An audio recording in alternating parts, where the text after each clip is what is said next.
ಸ್ಥಾನದಲ್ಲಿದ್ದಾರೆ, ಎಷ್ಟು ಜನಸಂಖ್ಯೆ ಇದೆ, ಅವ್ರ ಜನಸಂಖ್ಯೆಗೆ ಅನುಗುಣವಾಗಿ ಅವ್ರ ಅಭಿವೃದ್ಧಿ ಆಗಿದಾರ ಇಲ್ವಾ, ಅವ್ರ ಸಾಮಾಜಿಕ ಸ್ಥಿತಿ ಏನು, ಆರ್ಥಿಕ ಸ್ಥಿತಿಗತಿ ಏನು, ಶೈಕ್ಷಣಿಕ ಸ್ಥಿತಿಗತಿ ಏನು, ಇದನ್ನೆಲ್ಲ ಕೂಡ ಅಧ್ಯಯನ ಮಾಡಿ ವರದಿಯನ್ನು ಕೊಟ್ಟಿದ್ದಾರೆ.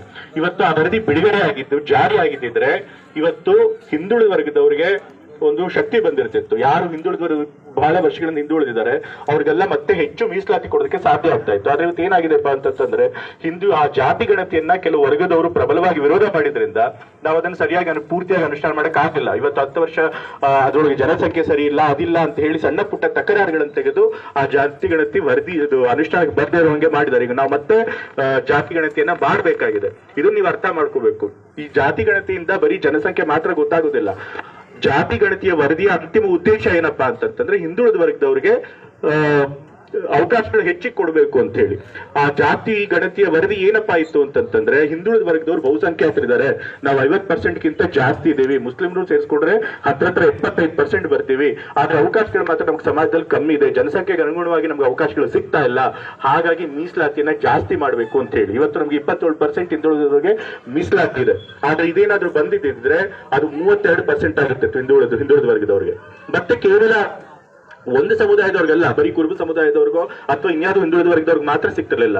ಒಕ್ಕಲಿಗರಾಗ್ಲಿ, ಲಿಂಗಾಯತರಾಗಿರ್ಲಿ, ಪ್ರಬಲ ವರ್ಗದವರಾಗಿದ್ರು ಕೂಡ ಅವರು ಕೂಡ ಹಿಂದುಳಿದ ವರ್ಗದವ್ರಿಗೆ ಬರ್ತಾರೆ. ಅವರು ಕೂಡ ನಮ್ಮ ಧರ್ಮ ಅವ್ರನ್ನ ಶೂದ್ರ ಅಂತಲೇ ಕಾಣೋದು. ಸೊ ಹಾಗಾಗಿ ಅವರು ಕೂಡ ಹಿಂದುಳಿದ ವರ್ಗದವರಿಗೆ ಬರ್ತಾರೆ.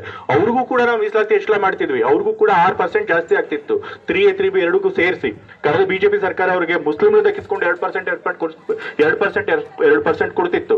ಆದ್ರೆ ನಾವು ಅವ್ರಿಗೆ 3%, ಇಬ್ಬರಿಗೂ ತಲಾ 3% ಕೊಟ್ಟು 6% ಮಾಡ್ತಿದ್ವಿ. ಆದ್ರೂ ಕೂಡ ಮೀಸಲಾತಿನ ಹೆಚ್ಚಳನ ಜಾರಿಗೆ ತರಲಿಲ್ಲ. ಮತ್ತೆ ವ್ಯವಸ್ಥೆ ಹೇಗಿದೆ ನೀವು ತಿಳ್ಕೋಬೇಕು.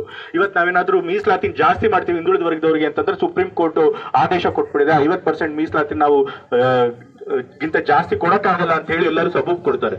ಅದೇ ಮುಂದುವರಿದ ಜಾತಿಗಳಿಗೆ EWS ಅಂತ ಹೇಳಿ ಆರ್ಥಿಕವಾಗಿ ಹಿಂದುಳಿದಿರುವಂತ ಮುಂದುವರಿದ ಜಾತಿಗಳಿಗೆ ನಾವು ಮೀಸಲಾತಿ ಕೊಡಬೇಕು ಅಂತ ಹೇಳಿದಾಗ 10% ಕೊಟ್ಟರು. ಕರ್ನಾಟಕದಲ್ಲಿ ಇರೋದೇ 4%, ಆದ್ರೆ ಅವ್ರಿಗೆ 10% ಮೀಸಲಾತಿ ಕೊಟ್ಟರು. ಅವಾಗ ಯಾರು ಕೂಡ ತಕರಾರು ಮಾಡಲಿಲ್ಲ, ಯಾರು ಕೂಡ ಗಲಾಟೆ ಮಾಡಲಿಲ್ಲ, ಸುಲಭವಾಗಿ ಪಾಸ್ ಆಗೋಯ್ತು.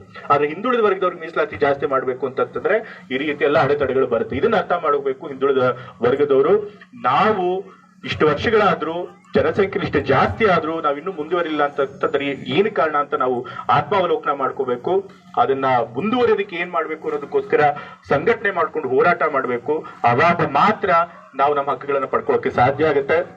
ಮತ್ತೆ ಹಿಂದುಳಿದ ವರ್ಗಗಳಿಗೋಸ್ಕರ ಯಾರು ಹೋರಾಟ ಮಾಡಿದ್ದಾರೆ ನಾಯಕರು ಅನ್ನೋದು ಕೂಡ ನೀವು ತಿಳ್ಕೋಬೇಕು. ಯಾರು ನಿಜವಾಗಿ ಹೋರಾಟ ಮಾಡ್ತಿರ್ತಾರೆ ಒಳ್ಳೆ ಉದ್ದೇಶದಿಂದ ಅಂತವ್ರಿಗೆ ನಿಮ್ಮ ಬೆಂಬಲ ಸಹಕಾರನ ಕೊಡಬೇಕು. ಅವಾಗ ನಾವು ಮುಂದುವರಿದಕ್ಕೆ ಸಾಧ್ಯ ಆಗುತ್ತೆ. ಇವತ್ತು ಕರಡಿಕೊಪ್ಪಲಿನವರು ನಮ್ಮನ್ನೆಲ್ಲ ಕರೆಸಿ ನಿಮ್ಗಳ ಜೊತೆ ಭೇಟಿ ಮಾಡ್ಕೊಳಕ್ ಅವಕಾಶ ಮಾಡಿಕೊಟ್ಟಿದ್ದಾರೆ. ಪುಟ್ಟಸ್ವಾಮಿಗೌಡರು ಆ ಅವಕಾಶ ಒದಗಿಸ್ಕೊಟ್ಟಿದ್ದಾರೆ. ಅವ್ರಿಗೆ ಇನ್ನೊಮ್ಮೆ ನಾನು ಧನ್ಯವಾದಗಳನ್ನ ಅಭಿನಂದನೆಗಳನ್ನ ತಿಳಿಸ್ತೇನೆ. ಮತ್ತೆ